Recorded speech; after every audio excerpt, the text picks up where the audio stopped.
These were the girls who were considered the most beautiful in the school, and their confidence killed the room.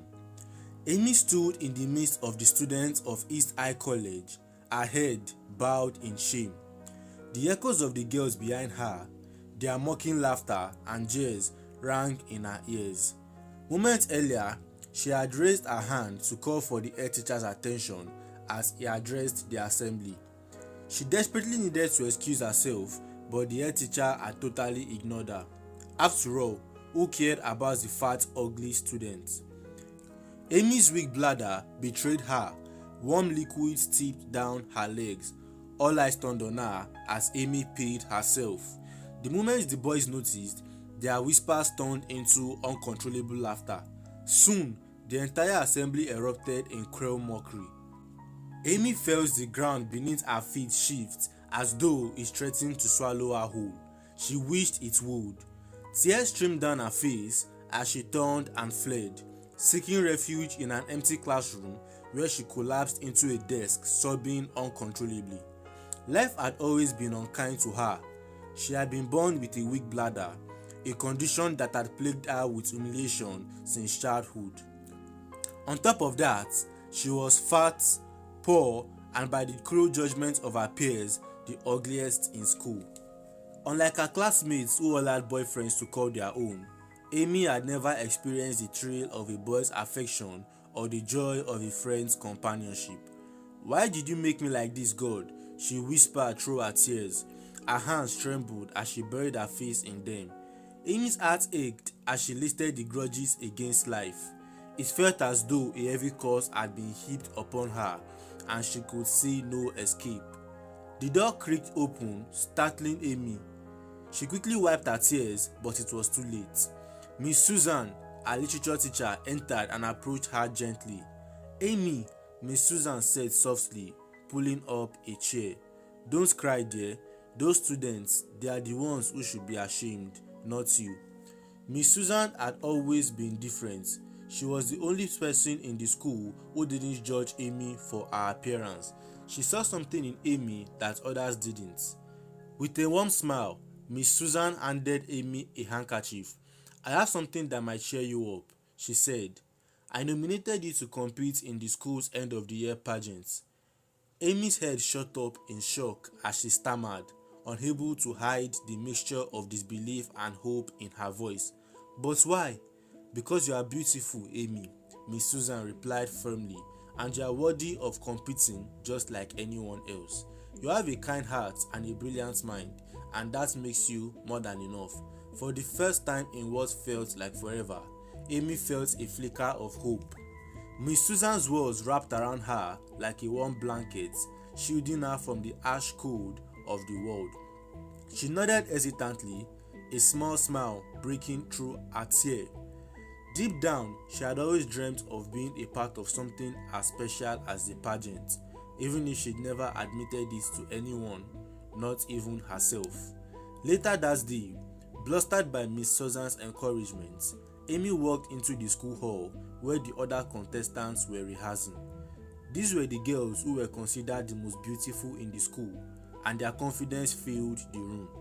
Amy's hands trembled as she approached the art teacher. Her heart pounded, but she steadied herself and spoke up. "I'm here to join the practice," she said, her voice wavering but resolute. The room felt silent. Every pair of eyes turned to her, with wide shock among them. Joanne was the queen of their class, the one everyone knew was going to win the competition, the dream girl. She immediately strode forward to the spot where Amy was standing, her expression a mix of irritation and disdain. "Who asked you to be here?" Joanne sneered, her voice dripping with mockery. Amy swallowed hard, willing herself not to cry. "I was voted in," she said quietly. "My name is on the list." Joanne's eyes narrowed as she marched over to the art teacher who had just walked away from Amy. She got the list of the contestants from the art teacher. After a quick glance, Joanne's face darkened. Amy's name was indeed there. With a cold smile, Joanne walked back towards Amy, still standing at the entrance of the hall. She tore the list to shreds before letting the pieces flutter to the floor. Amy's heart sank. She stared in horror at the fragments of paper scattered around her feet. Well, Joanne whispered, venomously leaning in close. Now your name isn't on the list anymore. The art teacher turned away, feigning ignorance. The pageantry was the biggest event of the entire school, and Amy's presence in the competition was clearly unwelcome. No one was willing to stand up for her. You can leave now, Joanne said with a smirk. Trust me, I'm doing you a favor. No one wants to see that face on stage. Laughter erupted around the room.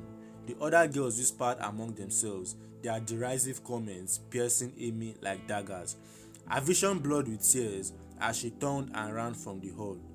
Their laughter echoing in her ears as she fled. Amy's heart felt like it had been shattered into a million pieces. Joanne's words replayed in her mind, each one a reminder of her deepest insecurities. She had always known Joanne despised her, perhaps out of jealousy for her intelligence, but Amy had never imagined that Joanne's hatred could manifest in such a cruel and public humiliation. Joanne's hurtful words echoed relentlessly in Amy's mind as she sprinted home, her heart heavy with pain. The cruel tones replayed like a haunting melody, each note piercing deeper into her soul. As she neared the familiar corner where the old mad woman Amy had faithfully shared bread with every day after school, she paused, hesitating for a moment. Despite her turmoil, compassion compelled her to stop and offer the old woman her daily share of kindness. The frail figure sat cross-legged on the ground, her grey hair tangled and matted, her eyes distant, yet knowing. Amy extended the bread, silently hoping to leave quickly before her tears betrayed her. But today was different. Why do you cry, my child? The old woman's voice was raspy but surprisingly steady. Amy froze, startled. The mad woman had never spoken before. Her words carried a strange weight, as though they bore secrets far beyond her ragged appearance. Life has been unfair to me, Amy blurted out, her voice quivering. Everyone mocks me because I was born ugly. No one wants me. The old woman's eyes softened with an unexplainable depth of understanding. Make one wish and I will grant it to you, she said gently. Amy's eyes fluttered open in shock. Was this a joke, or was the woman speaking out of her illness? How could an old mad woman grant her wish? Why do you doubt me, child? The woman asked, her tone almost hurt. I hear your thoughts, but this is my gift to you for your kindness every day. You feed me when others pass by without a glance. Speak your wish and it will be yours. Reluctantly, Amy agreed, though her heart filled with doubt. Just to humor the mad woman and be done with it, she closed her eyes and said, I wish to be the most beautiful girl in the world. When Amy opened her eyes, the mad woman was still sitting before her, her lips curling into a mysterious smile, but nothing had changed. Of course, she knew it was a prank, Amy thought. The old woman then said to her, according to your wish, you have been granted 336 hours to be beautiful. Amy scoffed, almost laughing at the delusion. She bade the woman farewell, reminding her to eat her food and cover herself with sheets at night against the cold. But as she turned to leave, the old woman's voice echoed behind her. 336 hours to live your dream, my child. It's not a very long time. Use it wisely. Amy shook her head, a small smile tugging at the corner of her lips. This mama is so funny, she muttered to herself. At least the old woman had managed to make her laugh and momentarily forget her troubles that night. Amy went straight to bed, carrying her sorrows with her.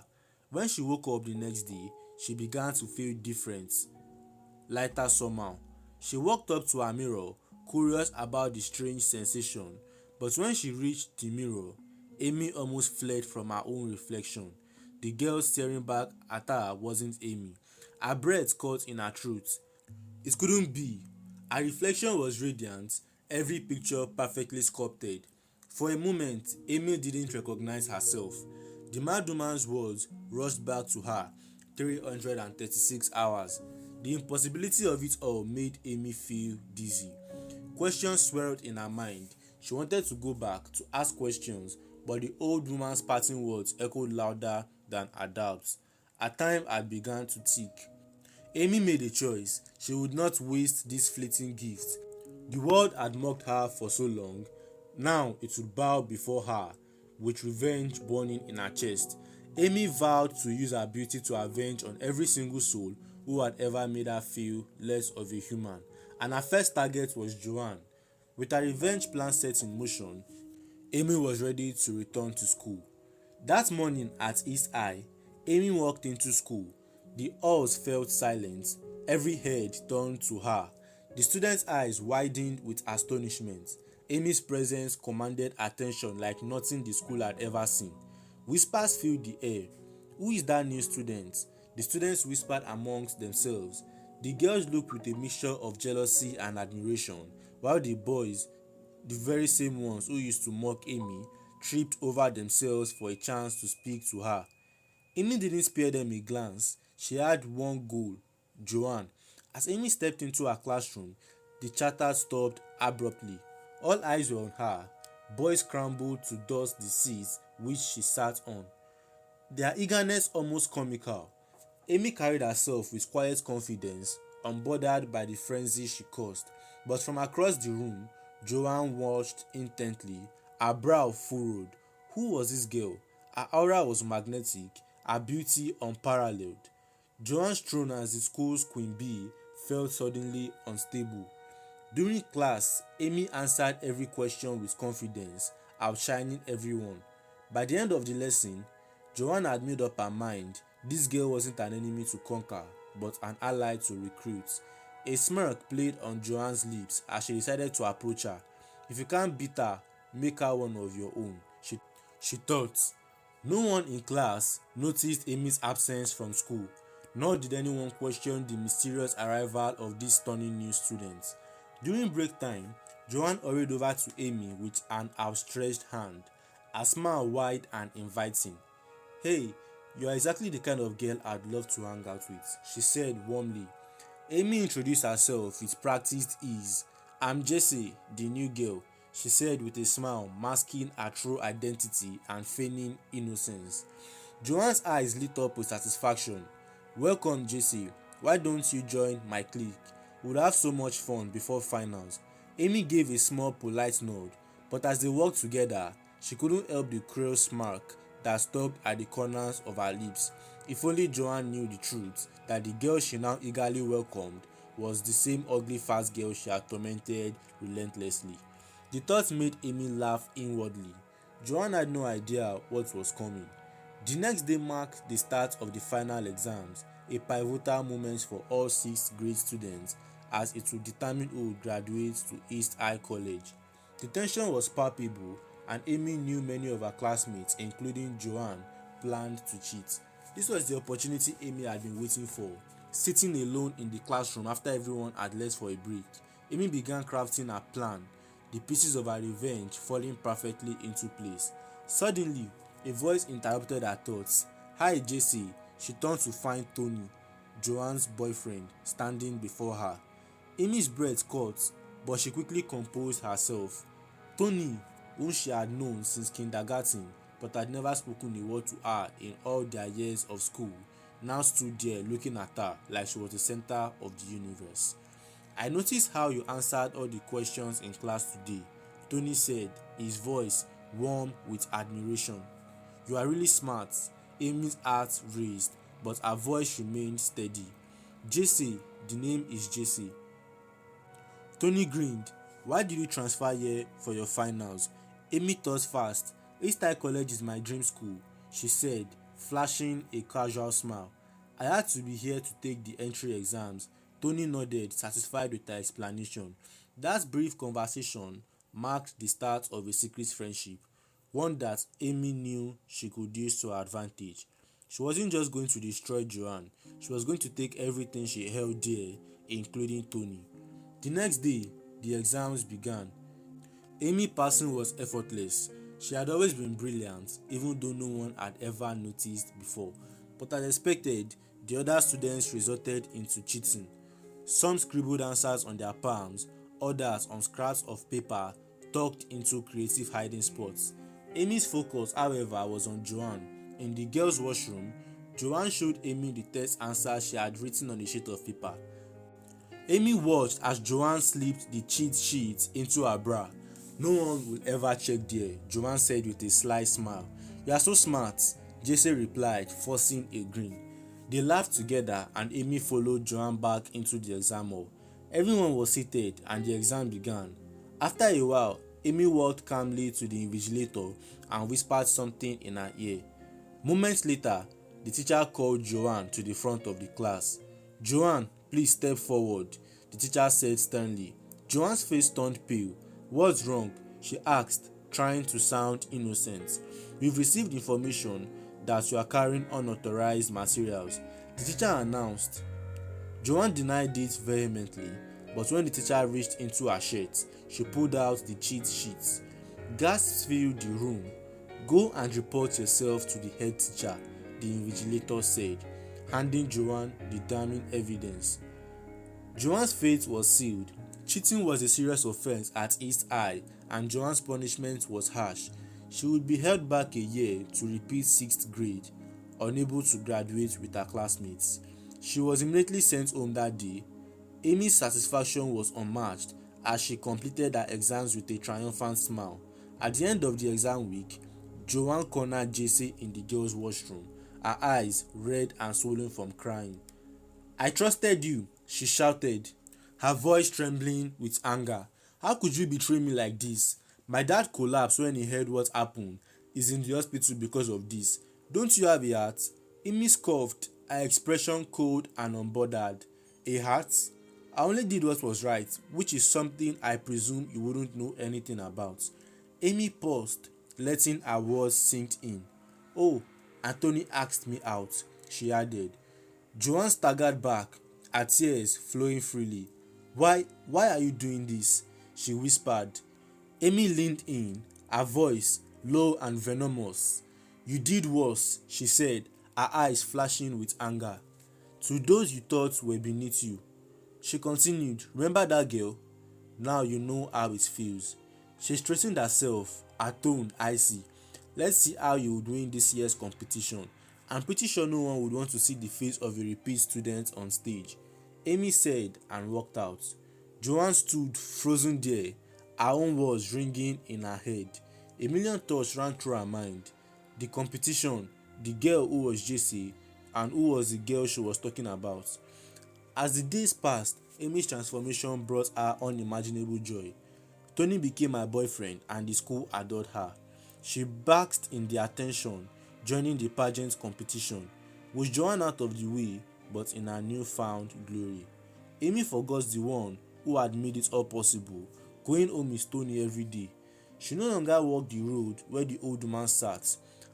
Her past and the kindness she once showed were left behind, replaced by a thirst for revenge and a hunger for admiration. Amy had forgotten one crucial thing: her time was running out, and the dream she was living wouldn't last forever. The day of the competition finally arrived, and Amy was dominating, leading the scoreboard with a significant gap against her competitors. It was almost certain she would emerge as the winner and claim the title of the most beautiful girl in East High. Then came the final round, where each contestant had to answer a question. When Amy's turn arrived, the moderator asked, "Can you define beauty? What does it truly mean to you?" The room fell silent and all eyes were on her. Amy stood frozen, her confidence evaporating. To everyone's shock, including her own, she couldn't answer. For all her outward beauty, she had never considered the essence of true beauty. As the weight of the moment sank in Amy, she realized two things. First, in her quest for revenge, she had abandoned empathy and neglected the values that once mattered. She had become the very person she thought to defeat. Joanne. Amy didn't know what beauty truly was because she had strayed too far from her own truth. Tears welled up in her eyes as she looked at the crowd, dropping the microphone and walked off the stage. Gasps echoed throughout the hall, but Amy didn't care. She knew exactly where she needed to go. She went straight to Joanne's house. Joanne was sitting outside, tears streaming down her face as she worried over her hospitalized father, who was now in that condition because of her bad behavior. Amy greeted her softly. She was sorry for what happened to Joanne's father. "Joanne," she said with regret in her voice, "I'm so sorry for everything. I never meant to cause you and your family so much pain." To her surprise, Jo nodded, her voice trembling. "It's not really your fault, Jesse. I've been a bad student and a terrible person. I was proud and reckless, and I never should have cheated. All my dad ever wanted for me was to do well and be better. I failed him." Amy looked at Joanne, her eyes brimming with understanding. "I understand," she said softly. "I've made many mistakes too, and I'm truly sorry for everything." Joanne looked at her with weary eyes. "If you ever see that girl Amy again, please tell her that I am sorry." Tears welled up in Amy's eyes as she looked at Jessie. She replied, "Amy will hear." The two girls embraced, finding solace in each other's repentance together. They visited Joanne's father in the hospital, bringing him gifts and spending hours laughing and talking. At the end of the day, Joanne's father called Amy aside. "Thank you, Jesse, for supporting Joanne," he said softly, his voice full of gratitude. "It was never just about her grades," he continued. "I was worried about the path she was on. I prayed for God to change her heart, and today I see the sweet little girl I knew coming back to life.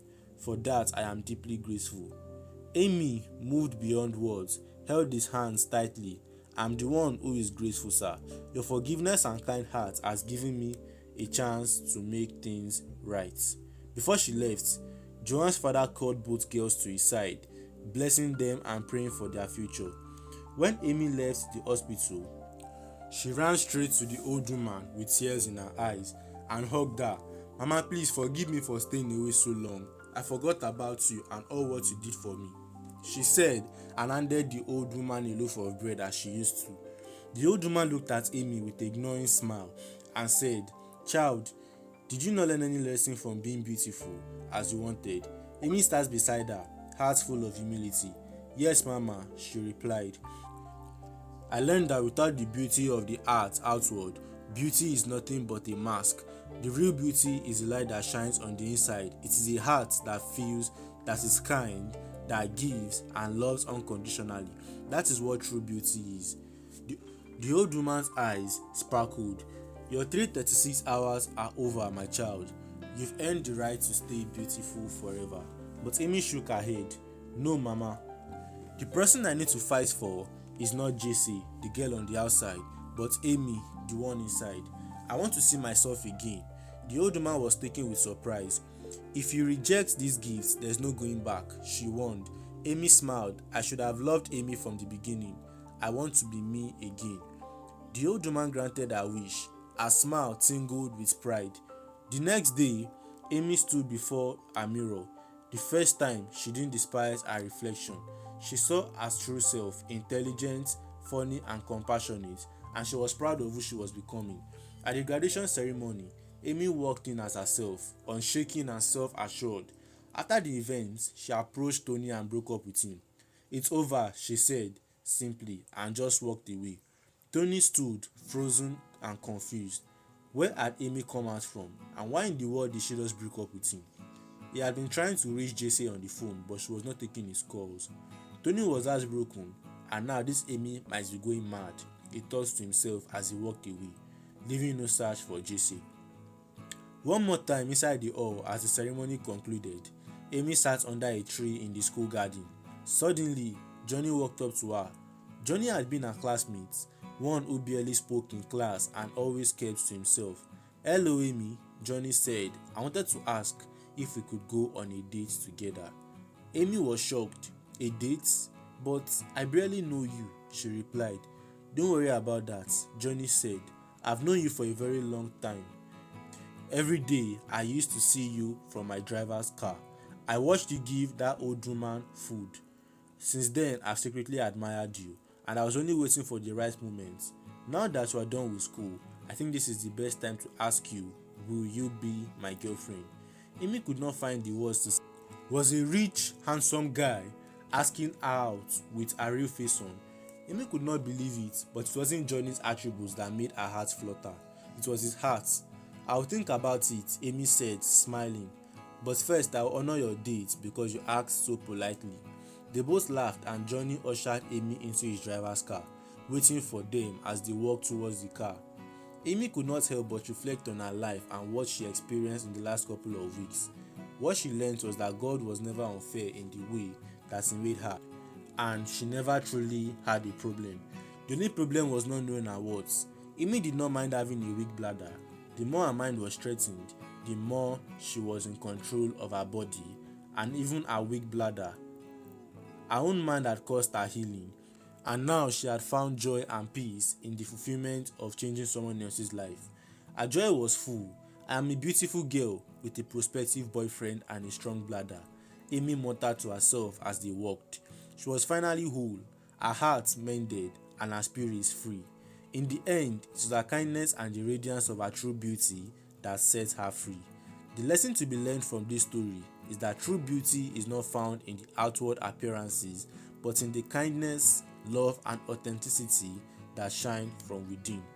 Amy's journey teaches us that no matter how the world perceives us, our true worth lies in how we treat others and how we see ourselves. Our transformation wasn't about becoming someone else, it was about rediscovering and embracing the person she already was. When we choose humility over pride and forgiveness over resentment, we not only heal ourselves but also create a ripple effect of goodness in the lives of others.